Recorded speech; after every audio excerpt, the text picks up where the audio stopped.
vittoria con il risultato di 4-1 per il Palermo Futsal Club, che quindi torna a vincere anche in campionato dopo il pari contro il Futsal Club Monreale. Siamo qui con Lorenzo Lopez, lo salutiamo e ti chiedo subito, hai fatto 60 minuti in questa partita, come ti senti e poi un giudizio sulla prestazione? Mi sento stanco ma soddisfatto, manca poco finalmente a questa vittoria del campionato che ci teniamo principalmente. Come mi sento? Mi sento soddisfatto e questo. Oggi una vittoria 4-1, però bisogna dire come un primo tempo è stato assolutamente di livello, poi forse un calo nel secondo. Ti chiedo, ma quanto ha influito giocare in settimana contro il Club 83?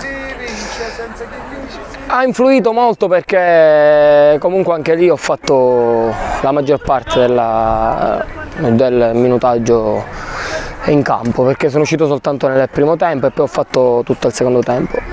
Ovviamente la stanchezza si fa sentire e appunto per questo nel secondo tempo decisamente ho giocato a ritmi un po' più blandi. L'importante era non subire il gol, perché comunque già stavamo al risultato del 4-0. Abbiamo subito all'ultimo un gol, ma ci sta. L'importante è riportare a termine questo risultato. Oggi invece 3 gol per Antonino Billitteri. Ti chiedo, ma gli avete detto qualcosa nello spogliatoio magari?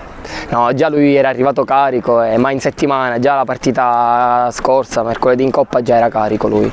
E si è visto quando è entrato, è stato decisivo, una bella tripletta. E adesso qua si usa così, adesso deve portare i dolcini, chi fa la tripletta poi porta i dolcini.